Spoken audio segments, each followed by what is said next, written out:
Hello and welcome back to TNWKS, the Now We Know show, the show where we discuss a topic of interest, and by the end, we will have learned something new, and hopefully you will too. I'm Zak. And I'm Buzz.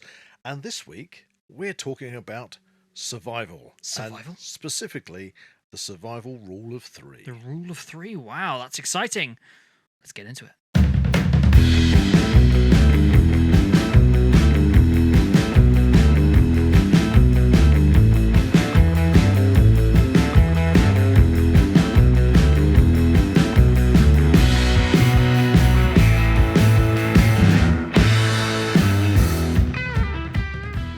Anyway, before we start, Zak, do you feel a bit sort of parched in the old throat? Yeah, it's a bit dry today, actually. Yeah, I think, if we're talking about survival situations, if you were thinking about something that I might miss, do you know, I think I'd miss a real nice cup of coffee. A bit of luxury there. That would be a bit of luxury. And if you fancy buying us a coffee, please do so in the link in the description below. It means a lot. Thank you very much for all the support. Yep. We love it. Thank you very much. We thank you all those who've already bought us a coffee. Thanks, Dave. Yep. We haven't forgotten you. Dave's a good old guy. He's always in there Oh, with yes. buying us a coffee. We gotta love Dave.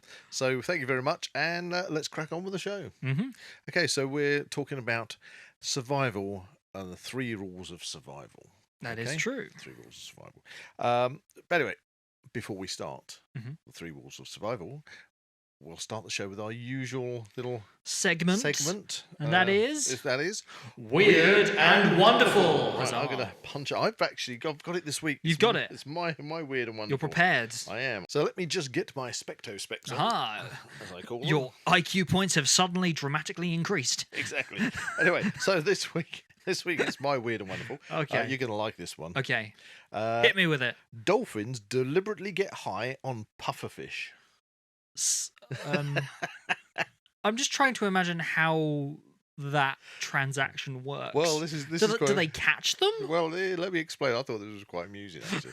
So, dolphins deliberately get high on pufferfish nerve toxins by carefully chewing and passing them around. Well, that's just great, isn't it? So dolphins are thought to be one of the most intelligent species of animals in the animal kingdom, and experts believe they have put their ingenuity to use in the pursuit of getting high. Wow, that's just like humans. In extraordinary ways, it that the most intelligent creatures just want to get out there and get high or do weird and become stuff. Unintelligent. I don't know. Maybe there's a load of really sort of mega advanced sort of alien races out there, just zooming around in their spaceships, all sort of go, wow, that's really crazy, man. Just to clarify, the Now We Know show does not endorse No, we don't. the consumption of malicious substances. Go to the gym. That's what we say. gym. That's where we get our highs. Go to the gym. Anyway, so in an extraordinary scene filmed in a new documentary, young dolphins were seen carefully manipulating a certain kind of pufferfish, which, if provoked, releases a nerve toxin. Oh dear. Although large doses of the toxin can be deadly, be warned, okay, in small amounts it's known to produce a narcotic effect. And the dolphins appear to have worked out how to make the fish release just the right amount. By carefully chewing on the pufferfish and passing it between one another, the marine animals then enter what seems to be a trance-like state. Psychotropic state. I'm just imagining the Hypnotoad, but the Hypnotoad. A Hypno-Dolphin from Futurama. Yes. Well, as long as it's not like, oh, here, have a chicken leg. Have a chicken leg. Yeah, that's In-betweeners too. Quote, yes. Yes. Anyway, so, yeah, I thought it was quite weird and wonderful. It's very weird. That dolphins like to get high on pufferfish. You know what? I'm not surprised. The animal kingdom is a weird thing. Place. Anyway, but if you find yourself ending up in the animal kingdom or anywhere else, well, I suppose the thing is, if you're not in an urban environment, then you pretty much are in the animal kingdom, aren't you? Yeah. Whether it be on land or at sea. Then you may be interested to know about the survival rule of 3. Survival rule of 3. Okay. Yes. So I'm interested to see where this is going to go. This is kind of tries to help you sort of deal with the environment you might find yourself in, if you like. Well, speaking of the environment, we were actually going to record this particular podcast outside. We were in one of our kind of outsidey locations, but unfortunately, due to weather conditions, that became a bit inconducive. I mean, to so be honest with you, weather conditions don't really bother me. It's just that finally, the sort of like this summertime period we've been having in the UK decided this week to swing round. It literally, we've got a northerly come in. It seemed to be like overnight suddenly. Like, by the way, it's cold now. Yeah, suddenly got a northerly wind direction coming. I mean, I'm happy with that. I like the cold. We've been out. Cold is fun. We've been out doing survey work, and we noticed that all of a sudden sudden change in temperature because suddenly we were breathing out and you were getting all the condensation. It was like, wow, this hasn't happened for a long time. And so we've got this northerly come down, and it wasn't so much of being outside; it was the fact it just keeps spontaneously pouring with rain. Well, and that's not very good for the equipment. For the equipment or for the sound. Electronics don't work well in water. So we thought we'd bring this one inside. Random fact. There you go.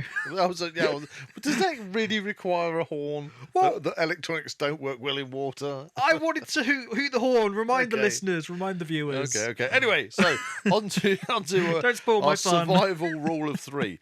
Okay, so 3 minutes without oxygen, you'll be dead. Okay, that's a nice thought. Is that a fact horn-worthy? No. Well, I suppose this is all going to be sort of fact-based. Okay, 3. Okay. You can hoot it if you want. So, you can survive for 3 minutes without. You can survive for 3 minutes without oxygen. Then you're dead. I would imagine that's probably. Or unless you hold your breath. 3 minutes in icy water. But what? Okay, postulating this idea. Wasn't it like Darren Brown or something? He managed to hold his breath underwater for like 15 minutes. Isn't he that large, bald Irish chap? I don't know. Oh no, that's Dara O'Brien, isn't it? That's Dara O'Brien. Oh, yes. The other presenter of Robot Wars. Well, actually, he does a lot of astronomy stuff as well, doesn't he? Okay.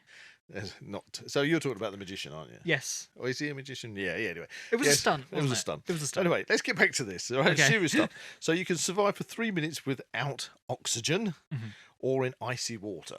So if you end up in an environment without, you're losing the air, you've got 3 minutes to do something about it. Well, if you end up in icy water, then you've probably got about 3 minutes as well. Well, isn't there that guy who's like up in the cold climates who can condition himself to the climate? I mean, through this survival rule of 3, as we'll discuss, obviously there are variables. Yes. All right, but for generally, this is the general rule of thumb. Okay? If we suddenly threw you into like the North Atlantic Ocean, it was really cold, you'd survive for 3 minutes. Well, hopefully yes, I might get 3.5 because I've got a lot of muscle and bulk on me. All right, we'll throw somebody who's more stick-like. Somebody who's very, very, thin and pasty, then they might not last as long. Who knows? We're not going to test that. No, we're not going to test it. We haven't got the budget to buy the boats. So anyway, so you got 3 minutes. Okay, that's the thing. This is all about threes. So 3 minutes in icy water. You can survive for 3 hours without shelter in a harsh environment, unless that harsh environment is icy water. Okay. Or without oxygen. Okay, so I mean, we'll discuss these. So 3 hours without shelter in a harsh environment. So what would classify as a harsh environment? Well, I mean, it's something where, for example, if you were in the snow, say you were in a plane crash or something, and you've got no Arctic clothes or anything like that, that would be you're harsh. wearing your Hawaiian t-shirt. I remember on the mountainside. A story where a father and son went off-piste skiing. They were at a resort, but they went off-piste, got lost in the forest, and there you go. You're suddenly in this harsh environment. They got the ski gear on, but no way of lighting a fire and things, etc., etc. So anyway, 3 minutes in a harsh environment. No, not 3 minutes, 3 hours. Okay. You can survive for 3 days without water. Okay. If you have shelter, and that's from shelter from a harsh environment. Okay. So it kind of builds up. Okay? Yeah. And then you can survive for 3 weeks without food if you have water and shelter. But not too much water, because then you might drown. Well, no, you're not going to drink yourself to drowning, are you? Well, if it's harsh conditions, it could be flash flooding. You might drown. Well, yeah, I know. In things like So, that. yeah, That's harsh yeah, conditions. but that would be drowning because of the harsh environment. Okay, I'm just unpacking this. You know what I'm doing. I know. So that's your rule of 3. So to sum up, okay, you'll last for 3 minutes without oxygen or in icy water. You can survive for 3 hours without shelter in a harsh environment, unless that environment is obviously icy water. You can survive for 3 days without water if you are sheltered from a harsh environment, and you can survive for 3 weeks without food if you have shelter and water. There you go. So these are basically your survival rules of 3, which you would need to suddenly sort of, if you're thrown into a survival situation, you're going to have to say to yourself, ooh, right, I've got to act upon these things, because if you find yourself in the water, you're going to have to do something, get out of it if you can somehow. If you are, I mean, you might say, how do you deal with this if you haven't got oxygen? But you could be in a house fire or something, and the thing is, smoke and toxic fumes rise. So you want to get yourself down to the floor level as quickly as possible to until you can find your way out, hopefully. So that's otherwise you got 3 minutes and you're done for. But in a survival situation, of course, you're talking if it's not as harsh as being in cold water, it's not as harsh as being suddenly in a situation where you've got no oxygen. You've got 3 minutes to try and get yourself into an oxygenated place. I mean, you did mention the variables. There are free divers that can hold their breath for way longer than that. But we're talking average people here. Yeah. An average person. Average Joe. Has got to run Joe Blogs on the street. the rule of 3 when it comes to survival. So if you suddenly find yourself in a survival situation, and you're not in an immediate harsh environment, so you came down in a plane crash and it was, I don't know, midsummer or something like that, and you are in the middle of a forest in Canada, you're not necessarily going to be suddenly exposed to the environment in a really harsh way. So you've got time to think. So in that respect, could it kind of be? It's kind of equatable to the likes of what's that program we watch sometimes? It's like well, they have to spend like 21 days. Oh, you're talking about Naked and Afraid. We have mentioned that before, and it is a good program, but it is. I suppose the thing I like about those kind of survival programs, and Les Stroud as well, because he does a lot of that stuff. I mean, it's extreme in the way because I think you'd be very unlucky to be thrown into a survival situation with no clothes. Yeah. I mean, they choose to do that. All my clothes fell off. I mean, some people might like it. I don't know. No. As I've said before, you brought it up, and I couldn't do it. I couldn't do it from the no clothes perspective, not because I've got any kind of issues with my body. I'll be quite happy to be naked. That's not a problem. Body confidence is the thing. Yes, I'm body confident. But the point is, I'll just be eaten by bugs, and I couldn't do that. Maybe we could expand the personal item to a pair of pants. But you don't get a knife. No. Well, I had thought about that. I thought nobody ever goes on there and sort of says, right, I'm not taking a knife. I'm not taking a fire striker. I know what I'll take. I'll take an off the floor sun lounger. So I could because they're always complaining, aren't they, about sleeping on the bamboo and stuff, trying to get their shelters off the ground. Well, yeah, that's the thing. I'm going to have a sod the fire, sod that. I'm gonna have a nice comfy lounge. Yeah, somebody can take a bow and arrow or whatever on these programs, so it doesn't have to necessarily fit in the bag. No, it doesn't. That they have. So you just say, I'll take a big sun lounger, and then just for giggles. Yeah, for giggles. If you get, you say, well, there's only room for one, so I'm lying on this. Dear me. There you go. But anyway, back onto the serious side of survival. So you're stuck in a situation. So obviously the extreme ones would be in icy water, or if you're suddenly in a position where you're requiring oxygen, maybe your boat's turned over and you've got to try and find an air pocket or something like that. But in a more, can you call it normal, a survival situation that you might suddenly find yourself in, yes, if you're in a harsh environment, you need to get shelter. So that would be your number one thing. Firstly, you got to think, okay, because of course you can survive for 3 hours without water. Mm. You can survive for 3 hours without food, but open to the elements. Even if that is you are hiking in the Peak District or in the Cairngorms or somewhere, and suddenly the weather closes in, you need to get yourself into a sheltered place if you're not Yeah. ready for it. I mean, if you're lucky, you might be carrying, or if you're sensible, should I say, first of all, you've already given somebody your route plan and when you're expected to be back and where you're going to, etc., etc. Because there's so many people you hear in the news try and they think they're okay because they've gone out for a walk up Ben Nevis in their flip-flops, but they've got their mobile phone so they can just ring up if they get into trouble. It doesn't work that way. So you've already gone prepared. You've done a route plan. You've set that out with somebody. They know when you're meant to be returning. You might, even if you did have a telephone signal or not, I don't know, but you could always have put on that plan that you will send them a text every 3 hours or something. But let's just say that that's not an option. If you go past a certain time, please contact the emergency Mountain services. rescue, yeah. But the thing is, it's up to you in the initial incident. If suddenly weather closes in, you suddenly find yourself, the weather's gone from a lovely day to suddenly blizzard conditions, to find that shelter. Yeah. So that would be a prime thing. And so, that depends on the environment you're in as well. So would, in this sense, finding a shelter, would this be something that you would just have to stumble across within a certain situation? Or would this be something, if it is in these kind of harsh conditions, would it be something that you would have to kind of jerry-rig construct it yourself? Well, there's loads of different shelters that you can do. I think probably the main thing would be that depends on if you're already out in the wilds purposefully. You've gone for a mountain trek or something. You should be carrying stuff. So if you're doing that, then I would imagine you've at least got in your pack. You've packed a bivy bag, waterproof bivy bag, and maybe a survival blanket. Things that you can tuck yourself into under a fallen tree if there's any trees. If you're out on the Cairngorms or something, you're probably trying to find some rock shelter or something to get yourself into. But you should be carrying that kind of stuff with you.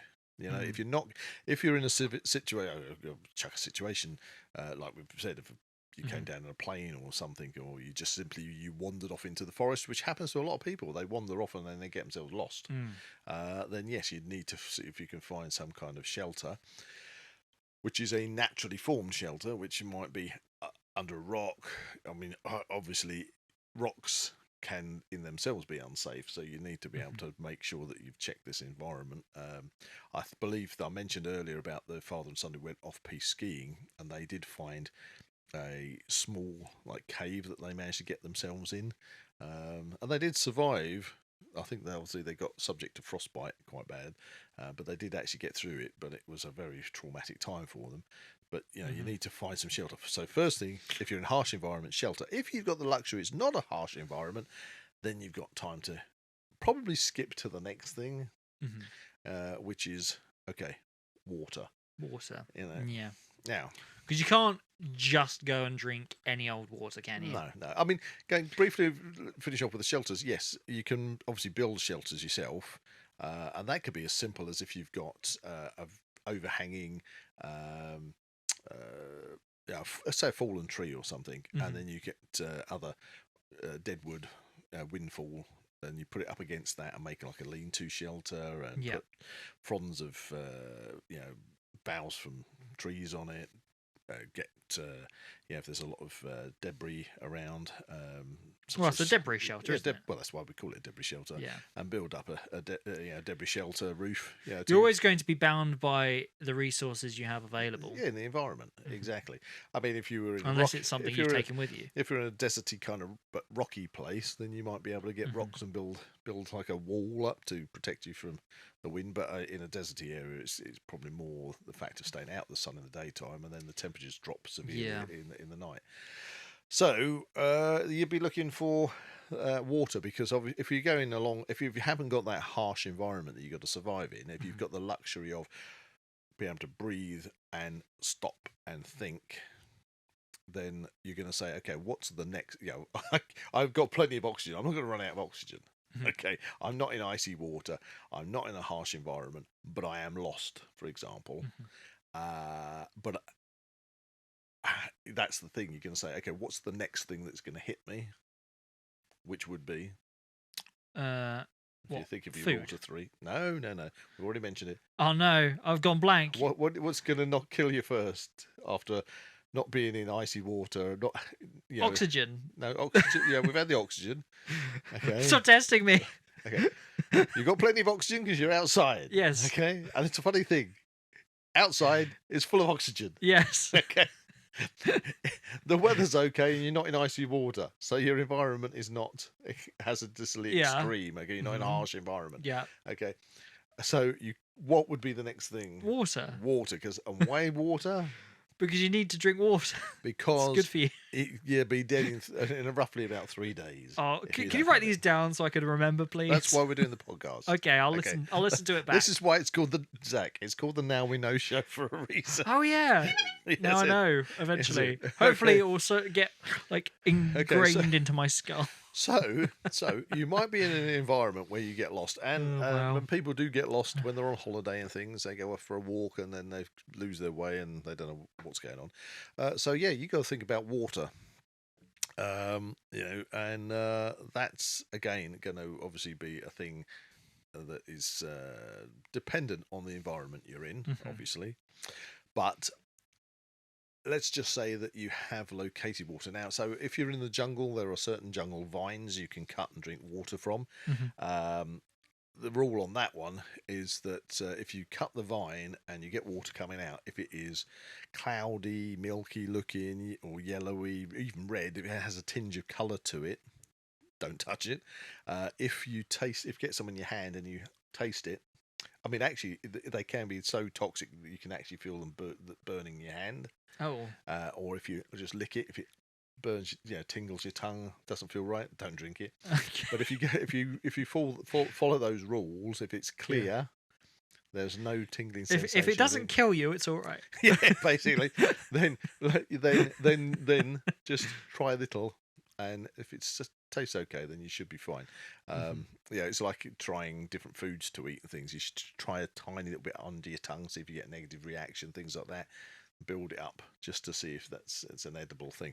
Anyway, so how would you choose a water source? Well, I think what we got to put in this podcast is, okay, so you've got this survival situation you find yourself in, and water is important. Now, obviously, water you're not going to survive with for more than 3 days, so it's okay to say, oh, I've got water near me, but is it, as you said earlier, not all water is safe to drink. So you've got to go through certain areas of precaution with it. Now, obviously, you can take, if you're out and about, you can take water filters with you these days. We can briefly talk about those. There's one that's called a Sawyer Mini. Sawyer Mini. It's quite a popular one. I think you find that on most places like Amazon and other online stores, which is a very small filter system. What does it look like? It's like a little cube thing that you suck the water through. It's I think it's much like the Life Straw, which is the next one I was going to talk about. Yeah, it's kind of more cylindrical, isn't it? It's kind of like a big straw. Yeah, the Life Straw. Funnily enough, the Life Straw is a really good bit of kit. I think they 200 500 litres of water they can filter before you need to change it. Yeah. And obviously, as a human being, you should be drinking about 2 litres of water a day. Again, depending on the environment, because if you're in a very hot environment and you're sweating buckets, then technically, if you go, gee, I'm sweating buckets, you need to drink buckets, So, well, and any exertion that you do is going to mean that you need to replenish that water. And with these things, is it a case of you can drink directly from the source of water? Yeah. So something like the Life Straw, which has a filter inside it, you literally put one end in the water source and then suck it because it's a straw, and that comes out. I know what you're talking about, but it feels a bit bizarre sometimes with those types of things because it kind of. It's not like a normal straw. It's kind of like a It's a more massive like, straw, if you think of a for want of if a you better think of a description. cigar tube, if you think of Yeah. one of these big old cigars It's that Arnold chunky. Schwarzenegger might stogie that he might smoke, it's a big old thing. But if interestingly enough, I do believe that Life Straw have now brought out a Life Straw cup. Okay. So see obviously if you're used to going to the gym like I am, and you get the shaker bottles for your protein drink, the Life Straw actually screws inside the cap, and then you can use the cup to scoop up the water, screw the cap on, and then Okay, because do it I like knew that. that the kind of screwy part Yes, on the they straws themselves could be attached to. they have a universal screw thread on them. Yeah, that can go onto So- like any bottle. So, so, you've yeah. got a bottle over there, actually. Well, there you go. Yeah, I'll bring some. Look, I'm not going to die. I've got water. So Sparkling it's water. sparkling water. I'm holding sparkling water in my hand for those people listening, and I've just opened it up. And, oh, that tastes great. ASMR right there. Yeah, it tastes great. So that's what I want. I want some of that if I'm surviving. Yep. So the Life Straw will actually screw onto the top of the bottles, because And you could use the bottle as like a collection. so you could use it if you could. I mean, obviously we live in a world where people leave trash everywhere. If you could Trash. trash. You're American all of a sudden. I'm going international. Rubbish. Rubbish. So if you could find, a 2 litre empty Coke bottle or something, or any kind of bottle like that, You've got a choice around it. you'd fill it up with your water, Mhm. and then you screw your Life Straw onto the top of that, and then Yeah. literally either suck it or squeeze it through and get water Choice through is it. yours. Choice is yours. So you've got a choice of water filters. Other ones that work on a pump, so you can have a hand pump, so you pump and it'll suck the water out of whatever you're getting the water from and through the filter.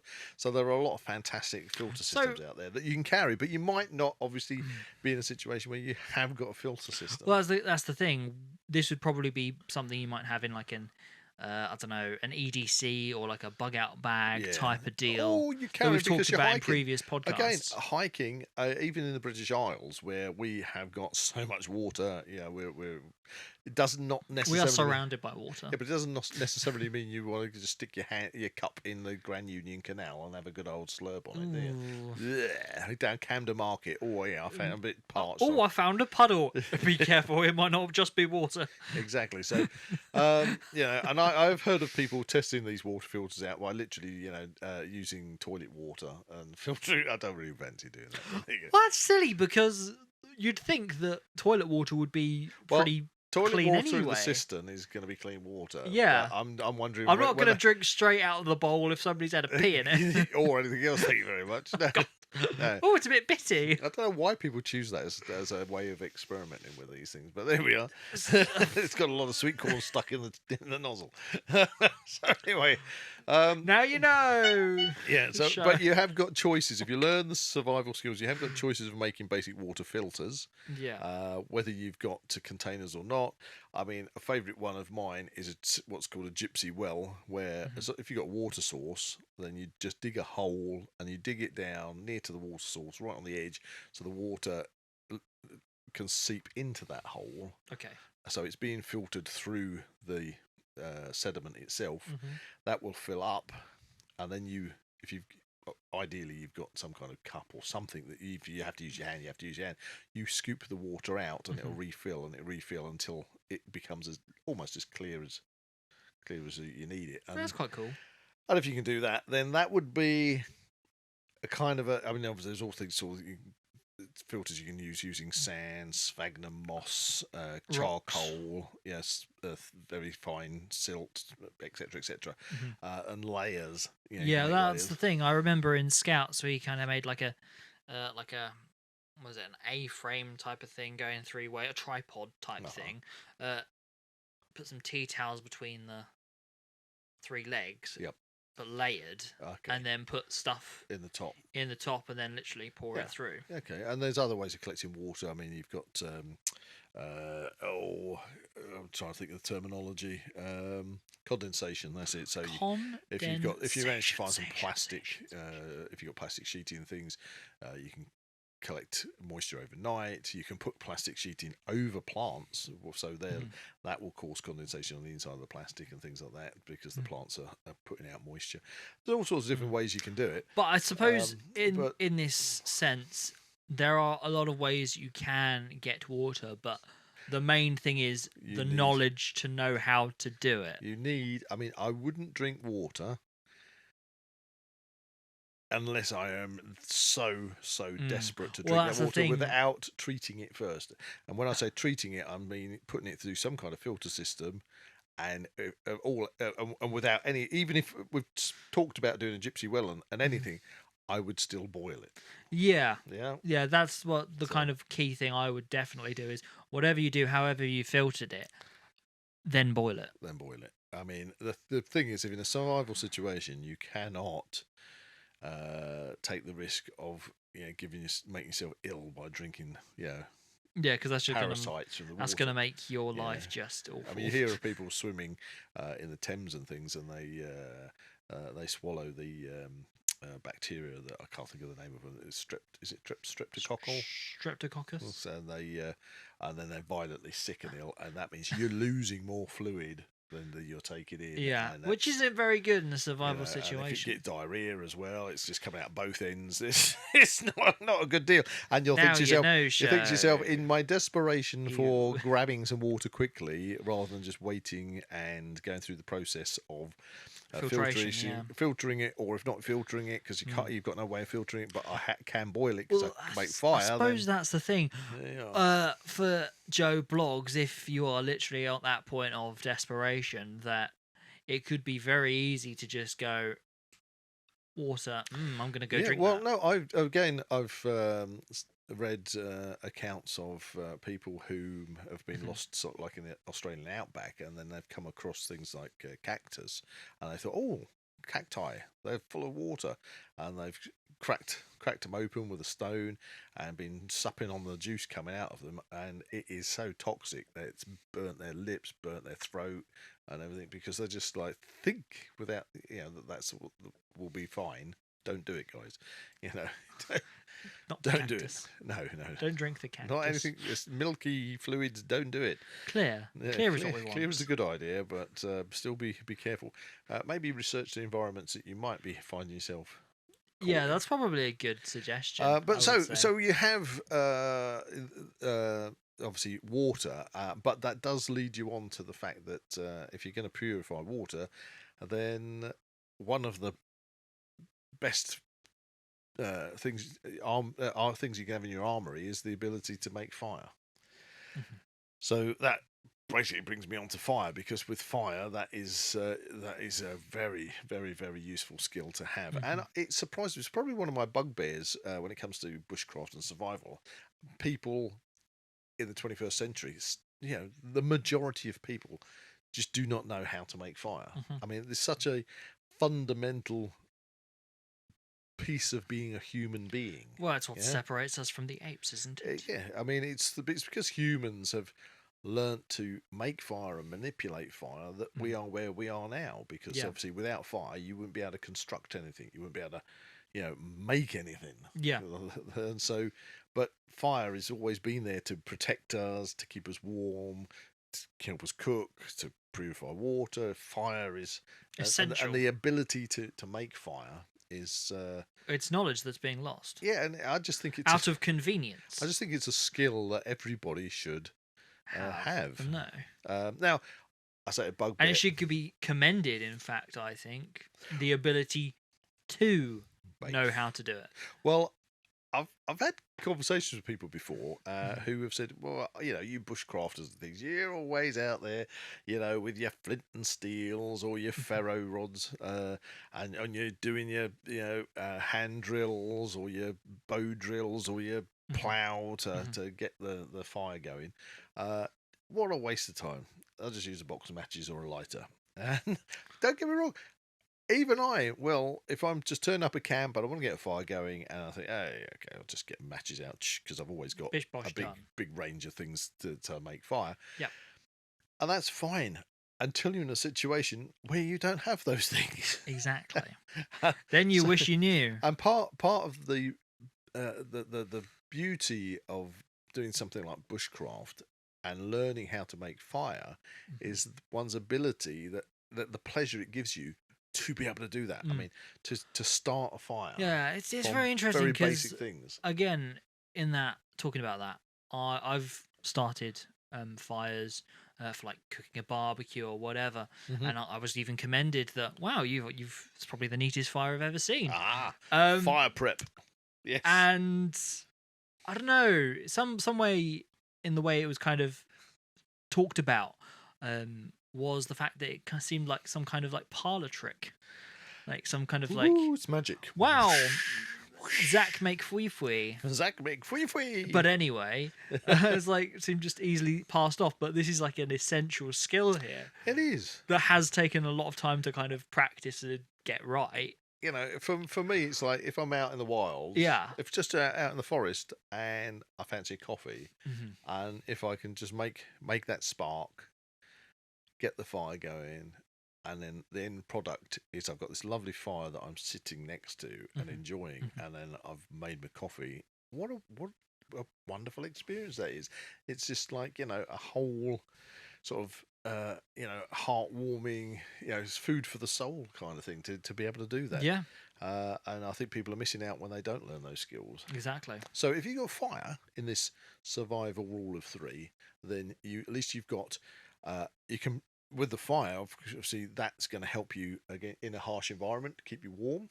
If it's like torrential downpour or like rain, if you're like in the Amazon or something, or even anywhere really. Yeah, I mean, literally today we've had pretty terrible rain, and I imagine if you're caught in a awkward place with that torrential downpour, you're going to be in a whole world of trouble.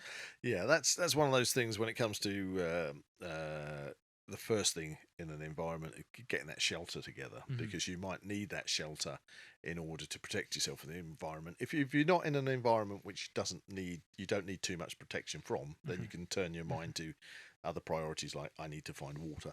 But if you're in that environment where it's coming down with rain, etc., etc., then yeah, you do need to get yourself out of that and get yourself some shelter. And of course, you need shelter if you're going to make fire. You need to get that fire under cover, else you're just not going to have any joy at all. And you do see people in survival programs, you know, having a great deal of trouble getting fire going in wet environments, but you can still find you know, dry wood in windfall and wood and things like that. If you're able to split it open, if you've got the tools with you or to split wood, it's the core with the pulp and the etc., that you can still find is bone dry even in really wet conditions. So there are ways to do that. And if you're going down the path of things like fire drill or bow drill, well, my advice, I mean, in the UK, my favourite wood to use is willow.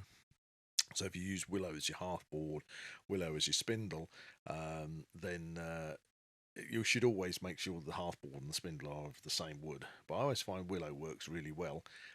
If I've got any tips on that, then I would suggest that if you with the bearing block on top of the spindle, okay, put some green leaves or a bit of grass in there, because that acts as a little bit of lubricant on the top end of the spindle when you're using your bow drill, and yeah, practice. You should be able to do that without too much hassle. Get an ember going, and of course, if you're in a situation where you've got the ability to look around and see what other sort of stuff you've got in the environment, you might find that you're lucky enough to have fungi and things that you can use. Such a fun guy. Fun guy that you can use to capture embers on and to help you with your fire prep, etc., etc. So what we've gone through. Finding shelter in a harsh environment, finding water, talking about water filtration, and if nothing else, at least boiling the water, so to make fire, to boil that water, and then of course, then you need food. Okay. Because food you can last, I mean, depending on the side of person you are, if you've got a lot of bulk on you, then you might last more than 3 weeks, but if you're very thin, then you might not last that long. But the thing is, your body is going to start needing nutrients, and it's going to start attacking itself and breaking down, and then you eventually, when starvation, you're going to have organ failure and things like that are going to occur. So you need food. So how do you get food? Well, hunt it, catch it, hunt it, catch it. I mean, not so good if you open your backpack of munchies. I wonder where you're going with that. Open your backpack. So yeah, that wasn't that weird. Well, I didn't know where you were going. Anyway, so you need to find, so again, it's having sort of an idea of what could be edible or is edible in your environment. plant wise, again, you don't want to go around eating berries that you do unless you can 100% identify something. It's I suppose it's like Terry Pratchett said, when it comes to fungi, all fungi are edible. Some only once. You don't want to. I imagine in this sense it's kind of dependent upon how cut off you are from the rest of the world. Is this a case that you are trapped in this location with no hope of being rescued, or is it a case that you're just a few miles away from the nearest town? Well, I suppose that's the thing. You've got first of all, when it comes to the rule of three with survival, you've got to go through that in your head, which is what we're discussing, and then you're going to quantify that by saying what is your survival risk at this time. Going back again to that father and son that went off piste, they were actually at a ski resort, and they were off piste by a mile. Yeah. Yet nobody knew they were gone for ages. So about 4 or 5 days later, before any search parties were starting to send it out for them, and they couldn't get out because the weather had come in and it was just thick blizzards, and they didn't know any direction of where they were meant to be going or anything. So, you could be really close, but still be a million miles away from rescue. Well, yeah, so you've got to assess that, and of course, if you can make fire, then you can make smudge fires, the signal fires, things like this to try and attract location. Again, it's kind of that blending those skills together, isn't it? I think the rule in the outback in Australia is that if you break down your vehicle, you do not, for no reason, do not leave your vehicle, because to find a vehicle is a lot easier for a search party to find a vehicle than somebody who's wandered off from that vehicle into the outback. Because they think, oh, I know, I'll go for a walk to see if I can find some water, or I'll go for a walk to see if I can find something local, and then before they know it, they've lost themselves and they can't even find their way back to the vehicle again. So, there are certain things you need to take into consideration when it comes to a survival situation. I dare say that if you survived a plane crash, ideally you would stay with the wreckage as best you can, because otherwise, that's the most likely place that rescuers are going to come to, aren't they? You don't go, right, that's it, I've fashioned myself a backpack out of the material from the plane's chairs, and I am now going to see if I can hike my way to civilization. It's funny because you just described is that kind of like montage sequence from Rick and Morty, right? Where they have a plane crash and then they have to go searching for things. Anyway, I haven't seen it. Yes, you have. Well, I've seen Rick and Morty. I don't think I've seen that. You have seen it. Have I? Okay, Yeah. I have. It's been a while. It's been a while. So yeah, stay where you need to stay. I mean, of course, we are talking fictitious survival situations, but whatever situation you're in, there's people that unfortunately have gotten lost even at holiday resorts in the Mediterranean, things where they've gone for a walk and found themselves lost in the mountains and things. Yeah, or people worse. People are always doing it up in the Snowdonia and up in the Peak District. They go for a wander and then they lose their way. Not gonna. I don't want to say it, but it sounds bad. That sounds like fun. Does that make sense to you? I would say I don't want to find myself lost, but I know you're my son. Yeah, and certainly I would not be going out to cause the emergency services to give them any reason to come and try and find me. That is not going to happen. We would be prepared. I feel as if we would have the knowledge and the I think that's where resources. But I think that's where you're coming from. You're looking at this with a wry smile on your face. Yeah. Because you're thinking what fun it would be to go out into the wilds and test this stuff out. Yeah, because you can get back again. Yeah, I think that would be the thing. I would know how to get back again. Yeah, but in this survival situation, that's what we're talking about. So you've got the food next. So yeah, to gather your food. What are you going to do if you've got little to no understanding of the plants around you? You don't know what to eat, whether it's going to poison you or not. I mean, that's the worst thing, because you could have something that's really bountiful near you and you're afraid to eat it.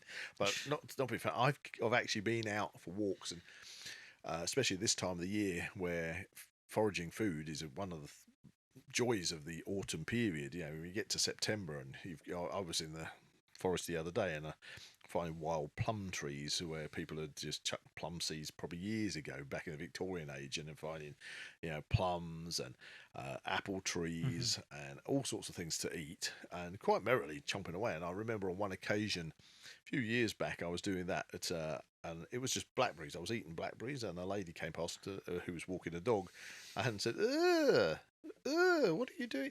You haven't even washed them," And the whole idea of eating these things, I think probably unless she'd bought them from Marks and Spencer's well, I think in a it's plastic escaping packet. that mindset, isn't it? Yeah, I think unless Of you'd bought everything them, has to be bought from a shop. it's like if it's bought from a shop and it's in a plastic packet, it's safe to eat. But if you just pick it off a bush, it's going to kill you. I wonder what they did in ye old medieval times. It might have bugs in it. Well, it's extra protein, whatever. Yeah. But anyway, so, some people can be very, and in a survival situation where you could find you've got loads of food around you, but you just don't dare eat it because you don't know. Whereas I suppose if you can see something that's alive and wriggling, maybe you can take more of a chance on it. Unless it's a toxic pufferfish, of course. So, okay. But then again, you might die happy. All right, we seem to have gone a bit full. We've gone round in a circle. We've gone full circle now. So, just for the viewers and listeners at home, once again, what are the 3 rules? Well, it's three. The rule of 3 is 3 minutes without oxygen and you're dead. 3 minutes in icy water and you're going to be dead. 3 hours in a harsh environment without shelter. 3 days without water, or 3 weeks without food. There we are. So it's the rule of 3. It's a very simple thing to follow. If you remember the rule of 3, if you find yourself in a survival situation, then hopefully that's going to at least give you something to focus on and to assess the situation you're in and say, okay, here I am. Where do I go from here? But learn those skills. Exactly. Knowledge is key. Which leads me, I'm going to go for my Specto Specs because now we're getting towards the end of the podcast. I feel as if you're going to need like a sound effect for putting those Specto Specs on. Well, it's like whooshing, whooshing. Anyway, it's time for Wisdom of the Week. Yes.